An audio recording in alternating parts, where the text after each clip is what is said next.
ये कहानी है एक पढ़ी लिखी मॉडर्न बहू और उसकी सीधी साधी सास की।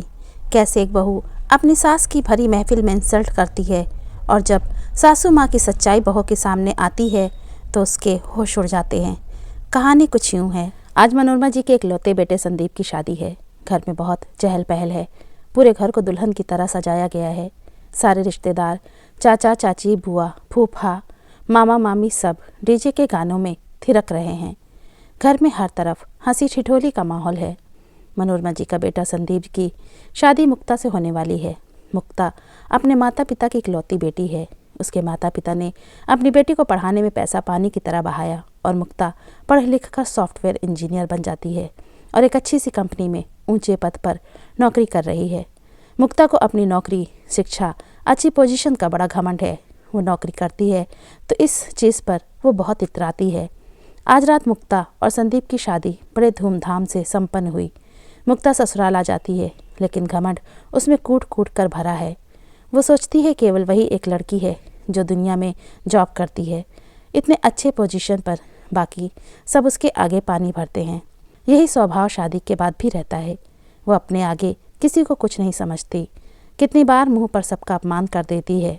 ये भी नहीं सोचती कि सामने वालों को बुरा लग रहा है या अच्छा। मुक्ता की शादी बनारस में हुई। उसके ससुराल में उसकी सास, उसका पति और उसकी ननंद कोमल हैं। ससुर जी जब संदीप 13 साल का था तो हार्ट अटैक के कारण इस दुनिया को छोड़कर जा चुके थे। शादी हो जाने के बाद मुक्ता ससुराल आ गई। मुक्ता और संदीप की लव मैरिज हुई थी। आज नई दुल्हन का मुंह दिखाई का पहला रस्म है। मनोरमा अपनी बेटी कोमल को कहती है, जाओ भाभी को बोलो कि सब मेहमान हॉल में उपस्थित हो गए हैं, अच्छे से तैयार होकर आए। पर तभी देखती है मुक्ता तेज कदमों से बाहर आई और घर के सारे मेहमान उसका मुंह ताकते रह गए। अरे ये क्या, नई बहू लहंगे, साड़ी, जेवरात सब उतार कर जीन्स और टॉप पहन कर आई है। सब आपस में खुसर पुसर करने लगे। मनोरमा जी ने कहा, बहू जाकर अच्छे से साड़ी पहन कर आओ, सारे मेहमान तुम्हारी मुंह दिखाई की रस्म में आए हैं। माँ जी, आपने मुझे क्या समझा है?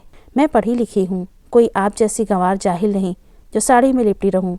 वैसे भी इतनी गर्मी है, ये 5 मीटर की साड़ी मुझसे नहीं लपेटी जाएगी। और सुना है आप किसी छोटे से गांव की हैं, तभी आपकी सोच गांव जैसी है। हम पढ़े लिखे लोग तो जीन्स टॉप और शॉर्ट्स पहनते हैं। मुक्ता ससुराल में कदम रखते ही सास को ताना कसना शुरू कर देती है। मुक्ता अपने आगे अपनी सास को कुछ नहीं समझती थी। जब देखो तब अपनी नौकरी का धौंस दिखाती है। उसे बहुत घमंड है कि वो पढ़ी लिखी मॉडर्न ख्यालात की लड़की है।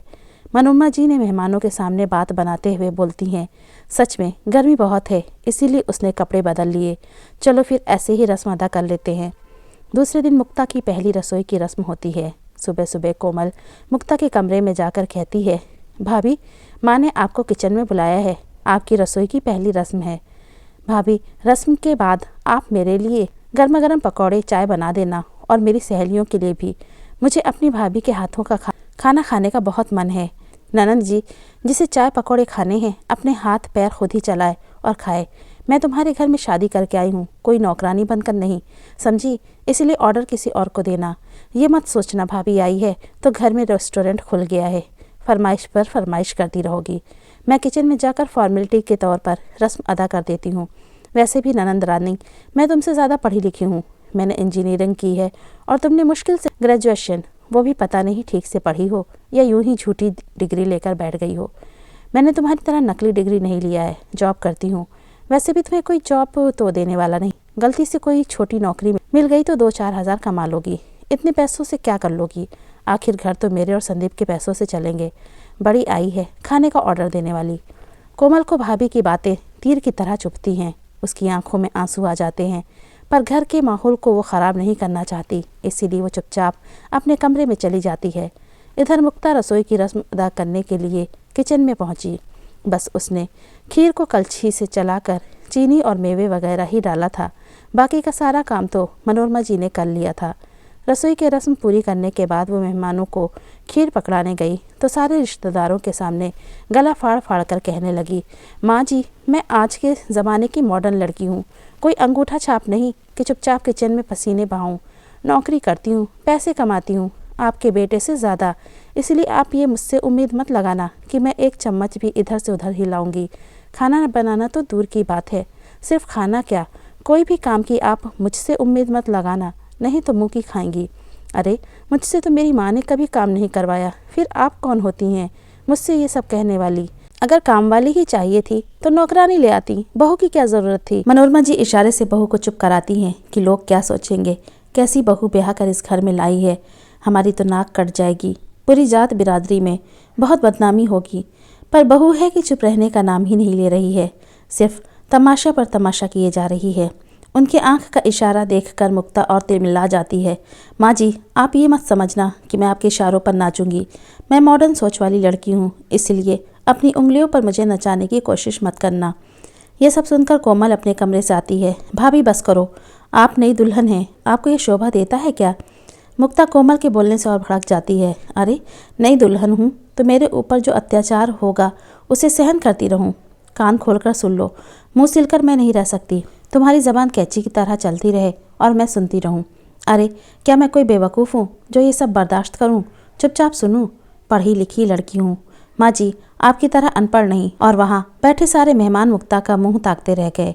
ये नई बहू कैसी बातें कर रही है? मनोरमा जी ने कुछ बोला भी नहीं और ये तो सबके सामने उनको फटकारे जा रही है। मनोरमा जी के दिल को बहुत धक्का लगा। बहू की बातें बड़ी अजीब लगी। फिर भी मनोरमा जी बहू की बातों को बदलते हुए कहती हैं, चलो बहू ने सबको इतने प्यार से खीर परोसा है, जरा सब लोग खाकर तो बताओ कैसा बना है। आखिरकार आज मेरी बहू ने सबके लिए खीर बनाया है। तो सभी अपना मुंह मीठा कर बहू को ढेरों आशीर्वाद देने लगी। बड़ी चाची ने बहू को चांदी की अंगूठी दी तो मुक्ता मुंह पिचकाते हुए बोली, चाची जी, हमारे यहाँ परिवार की बहुएं सिर्फ गोल्ड और डायमंड पहनती हैं, चांदी की अंगूठी नहीं। बुआ जी ने 500 नोट दिए तो वो कहने लगी, आपने तो 500 में ही पल्ला झाड़ लिए, हमारे यहाँ नौकरों को भी 500 नहीं दिया जाता है। पर कोई बात नहीं बुआ जी, मेरे पापा ने आप सबके लिए लिफाफे दिए हैं, मैं अभी लाती हूँ। ये लीजिए बुआ जी, पूरे 10,000। मामी जी आपके लिए भी, ताई जी आपके लिए भी। आखिर हमारा बहुत रुतबा जो है, कोई छोटे मोटे जॉब तो हमारे यहाँ कोई नहीं करता, बड़े बड़े कंपनी में जॉब करते हैं। ये लीजिए मामी जी। मनोरमा जी कहती हैं, बहू तुम सिर्फ शगुन के लिफाफे ही पकड़ा रही हो, पैर छूकर मामी बुआ और बड़े बुजुर्गों का आशीर्वाद तो लो। पैर छूने की बात सुनकर मुक्ता सभी के सामने मनोरमा जी पर भड़कते हुए कहती है, आपने मुझे कोई ऐरा गैरा समझा है कि मैं इतने लोगों के पैर छूऊं, वो भी झुककर? मेरी तो कमर ही उखड़ जाएगी। वैसे भी शादी के थकान से पूरे बदन में दर्द हो रहा है। मैं पुराने ज़माने वाली सीधी बहू नहीं जो गौ की तरह आपकी सब बात मान लूँ, ना ही आपकी तरह अनपढ़ हूँ। माँ जी, मैंने इंजीनियरिंग की पढ़ाई की है, मेरे पैकेज तो आपको पता ही होगा, इसीलिए मुझसे उम्मीद मत करना कि मैं आपके रिश्तेदारों के पाँव दबाऊंगी या पैर छूंगी। ये सब नहीं होगा। बार बार मुक्ता अपनी सास का मेहमानों के सामने अपमान कर देती है और वहाँ बैठे सारे रिश्तेदार एक दूसरे को तिरछी नज़र से देख रहे हैं और कानाफूसी करने लगे। बड़ी तेज तर्रार है बहू, पता नहीं आगे क्या दिन दिखाएगी। अभी ये हाल है बेचारी मनोरमा जी, उसकी तो किस्मत ही ख़राब है जो इसे ऐसी झल्ली बहू मिली। ये तो शादी की रस्मों का ही बैंड बजा रही है, सब उल्टा पुल्टा कर रही है। जब देखो तब भरी महफिल में अपनी सास का अपमान कर रही है, कोई बात सुनती ही नहीं है। न जाने क्या हो गया है आजकल की बहू बेटियों को। एक हमारे दिन थे, मुंह से एक ज़बान भी नहीं निकलता था, और आजकल के बहुएं घर में कदम रखते ही तूफान मचा देती हैं। हम लोग अपनी जवानी में 5 बजे भोर में ही उठ जाते थे और दिन भर एक पैर से खड़े होकर काम करते थे, वो भी हंसते हुए। और आजकल की बेटियां नौकरी क्या करती हैं, उन्हें बहुत घमंड हो जाता है। अब तो भगवान ही भला करे मनोरमा का। मुक्ता फिर गुस्से में बोली, माँ जी, आप पुराने ज़माने की हैं तो दकियानुसी विचारों को मानेगी।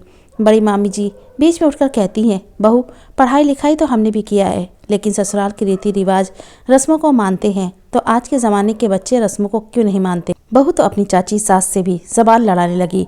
चाची जी आप तो बाहर की हैं, इसलिए आप बीच में ना पड़े तो अच्छा है। इस पर मनोरमा जी कहती है, बहू बड़ों से तमीज़ से बातें करो, कुछ तो शर्म लिहाज है कि नहीं। अब आप मुझे समझाएंगे कि मुझे क्या करना है और क्या नहीं। अब आप मुझे तमीज़ सिखाएंगी। मेरे भी इतने बुरे दिन नहीं आ गए कि अनपढ़ गवार भी लेक्चर देने लगे हैं। इतना कहकर मुक्ता अपने कमरे में चली गई। मनोरमा जी बहू के रूखे व्यवहार से बहुत दुखी थी। उन्होंने रात को सारी बातें अपने बेटे संदीप को बताया। बेटा बोला, माँ जब वो रस्म नहीं करना चाहती तो ना ही सही, इतना ज़ोर ज़बरदस्त करने से क्या फ़ायदा।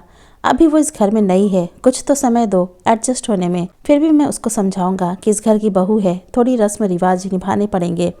रात को संदीप कमरे में जाता है और कहता है, मुक्ता तुमने बड़े बुजुर्गों का पैर छूकर आशीर्वाद नहीं लिया? अरे अब तुम भी शुरू हो गए। मैं 50 लेडीज़ का पैर ही छूती रहूँगी क्या? तुम्हारी माँ ने मोहल्ले भर को जमा कर रखा था। मुक्ता, एक ही रस्म है, कर लो, उसके बाद कोई रस्म नहीं करना होगा। और हाँ, माँ को बार बार अनपढ़ मत बोलना, वो भी पढ़ी। मुक्ता ने संदीप की पूरी बात भी नहीं सुनी। सबका आशीर्वाद लेने के लिए बाहर हॉल में चली गई। समय बीता, घर में बहू है, लेकिन फिर भी मनोरमा जी किचन में ही घुसी रहती हैं। अब तो एक व्यक्ति का खाना और टिफ़िन भी बढ़ गया है, लेकिन बहू ने अपना शर्म बेच खाया है। कोई भी काम को हाथ लगाने से साफ साफ मुकर जाती है। मुक्ता से जब भी वो हाथ बटाने को कहती हैं तो कहती है, आपकी तरह मैं घर पर खाट तो नहीं तोड़ती, इसलिए आप चूल्हा चौका करिए, लेकिन मुझसे ये उम्मीद मत करिएगा कि बहू भी गर्म रोटी सेक कर आपको खिलाएगी। शादी के 4 महीने बाद एक दिन मुक्ता अपने ऑफिस से मनोरमा जी को फ़ोन करती है।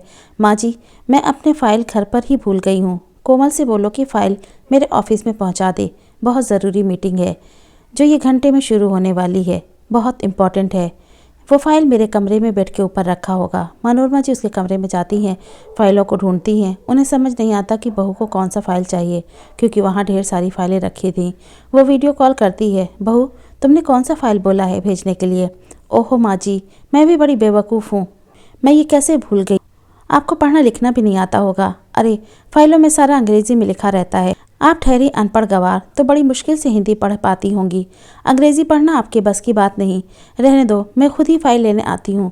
बहू की बातें मनोरमा जी के दिल को अंदर तक झकझोर देती है।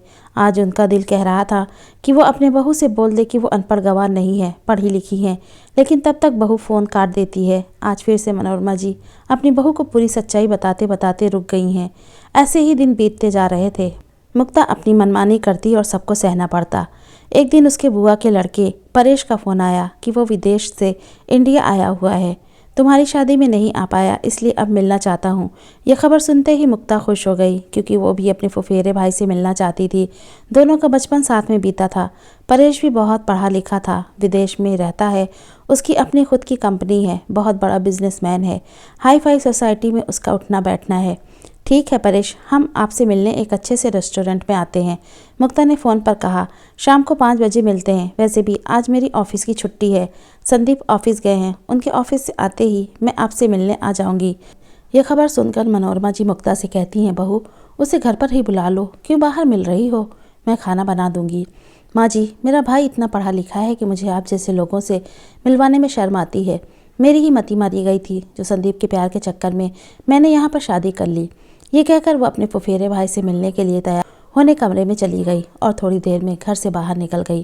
लेकिन उसका भाई परेश 2 घंटा पहले ही उसे सरप्राइज़ देने के लिए उसके ससुराल पहुंच गया था। लेकिन मुक्ता भी उससे मिलने के लिए बहुत जल्दी ही समय से पहले निकल गई, क्योंकि उसे रास्ते में अपने भाई के लिए गिफ्ट जो खरीदना था। घर पहुंचकर परेश ने दरवाजे की डोरबेल बजाई। डोरबेल की आवाज़ सुनकर कोमल दरवाज़ा खोलने आई थी। जी आप कौन? कोमल की मासूमियत भरे चेहरे को परेश देखता ही रह गया। कोमल ने दोबारा पूछा, जी आप कौन हैं? उसके तेज़ आवाज़ से परेश हक्का बक्का रह गया। जी मैं मुक्ता का कज़िन परेश हूँ, लंदन में रहता हूँ, कुछ ज़रूरी काम से इंडिया आया था तो सोचा मुक्ता से मिल लेता हूँ। और आप? मैं मुक्ता भाभी की नंद हूँ। जी अंदर आइए। मुक्ता कहाँ है? उसने मुझे बाहर किसी रेस्टोरेंट में मिलने को बोला था, शाम को 5 बजे, लेकिन मैं उसे सरप्राइज़ देने के लिए 3 बजे ही आ गया। जी भाभी अभी बाहर गई हैं, मैं उन्हें अभी कॉल कर देती हूँ, वो वापस आ जाएंगी।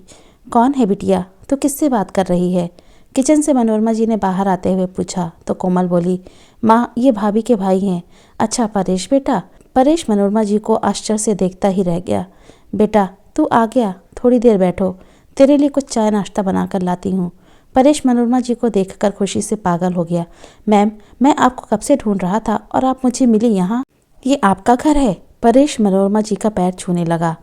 मैंने आपको कहाँ कहाँ नहीं ढूंढा, मैंने तुझे पहचाना नहीं। मनोरमा जी ने कहा, तुम कौन हो? मेरा नाम परेश कुमार है। आप दिल्ली यूनिवर्सिटी के लेक्चरर रह चुकी हैं। हाँ मैं वहाँ की प्रोफेसर रह चुकी हूँ। मैं आपका स्टूडेंट परेश हूँ। मनोरमा जी अपने दिमाग पर जोर देने लगी तो उन्हें ये नाम कुछ जाना पहचाना सा लगा। आपको याद है उस समय मेरे पास कॉलेज की फ़ीस भरने के पैसे नहीं थे। मेरे चाचा ने तो बिजनेस में घोटाला करके सारे पैसे लेकर रफू चक्कर हो गए थे और मेरे पिताजी सड़कों पर आ गए। हमारे दिन बड़ी मुश्किल से कट रहे थे। अगर आप सही समय पर मेरी मदद ना करती, मुझे महंगे महंगे किताबों के लिए पैसे ना देती, फ्री में एक्स्ट्रा क्लासेस ना दिए होते, तो आज मैं सड़कों पर दर दर भटकता फिरता। मैं पढ़ने में बहुत होशियार स्टूडेंट था। अगर आपने सही समय पर मेरी फ़ीस नहीं भरी होती तो मुझे कॉलेज से निकाल दिया जाता और फाइनल की परीक्षा में बैठने न दिया जाता। जो कुछ भी हूँ मैम, आपकी बदौलत ही, आपकी शिक्षा की वजह से ही मैं कहाँ से कहाँ पहुँच गया। आज इतनी बड़ी कंपनी का मालिक न बना होता अगर आपने मेरा साथ न दिया होता।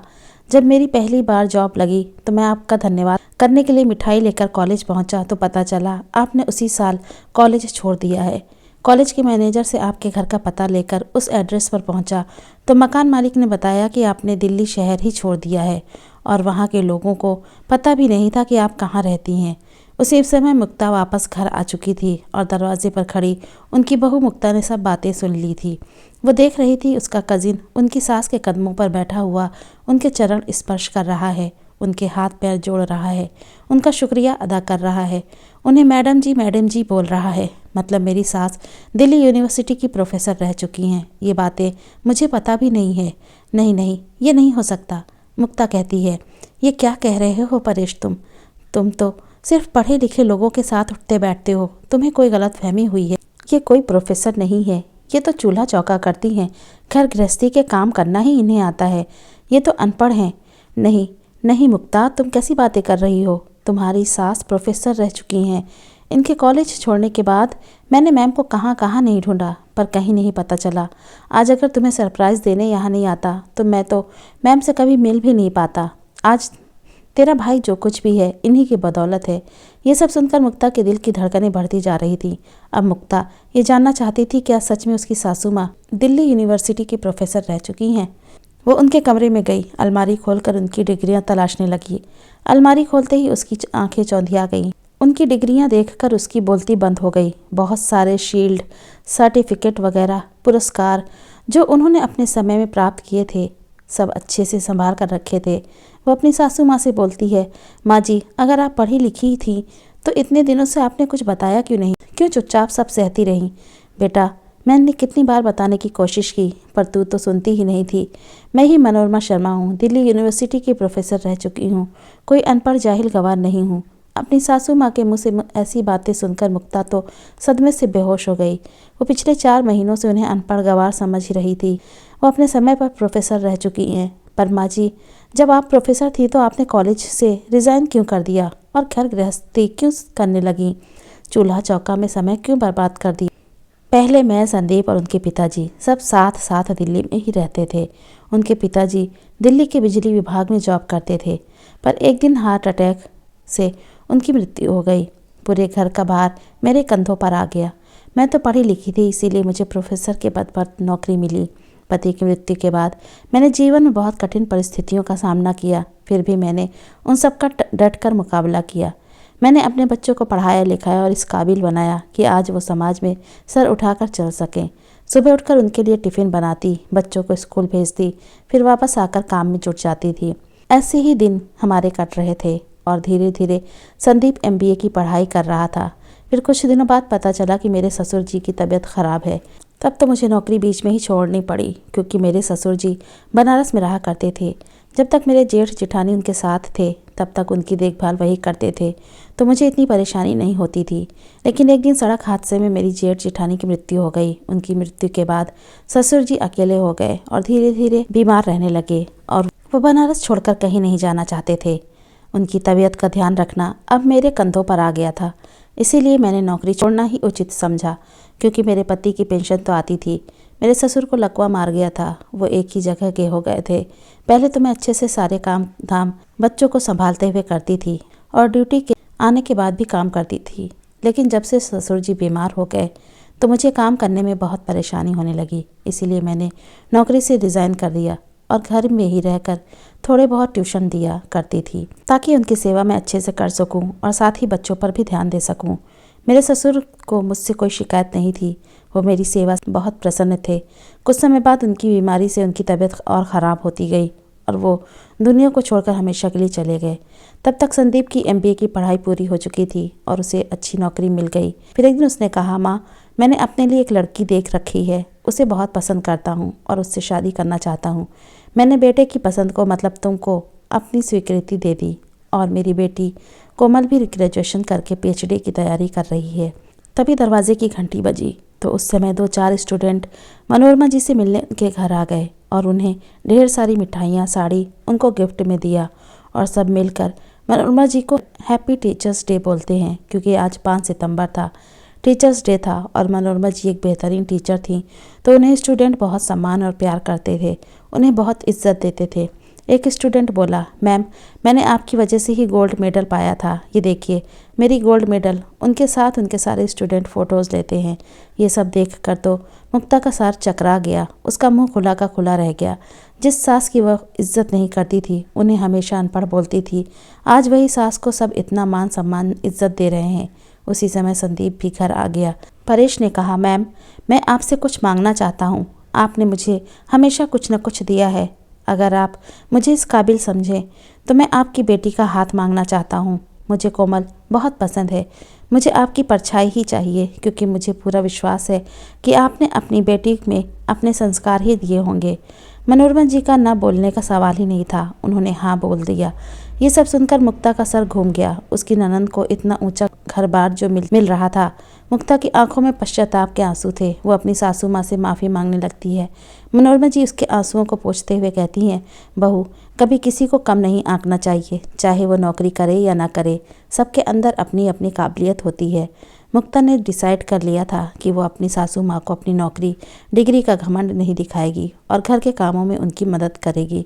मनोरमा जी अपनी बहू की आंखों के आंसुओं को पोंछते हुए कहती हैं, बहू जो तुमने गलती की वो तुम्हारी नादानी थी, अब तुम इसे भूल जाओ और आज के बाद कभी भी किसी को कम नहीं आंकना। जाओ मेरे सब स्टूडेंट्स का मुंह मीठा कराओ, क्योंकि तुम्हारी ननंद की शादी पक्की हो गई है। चाय और पकौड़े भी बना कर लाओ, यही तुम्हारी गलती की सज़ा है। मुक्ता हंसते हुए किचन में जाती है और सबके लिए गर्मा गर्म चाय और पकौड़ी बनाकर लाती है। दोस्तों, नौकरी करने का ये मतलब नहीं होता कि हम दूसरों को हमेशा नीचा दिखाएं और घर के कामों में हाथ ना बटाएं, घर के कामों से पल्ला ही झाड़ लें। दोस्तों, हमें अपने बड़े बुजुर्गों का हमेशा आदर करना चाहिए, चाहे वो नौकरी करें या ना करें। उम्मीद करती हूँ आज की स्टोरी आपको पसंद आई हो। स्टोरी कैसी लगी अपनी राय हमें कमेंट में ज़रूर दीजिए, और कहानी अच्छी लगी हो तो प्लीज़ इसे लाइक कीजिए, शेयर कीजिए, और चैनल को अभी तक सब्सक्राइब नहीं किया तो प्लीज़ चैनल को सब्सक्राइब कीजिए। Thanks for watching.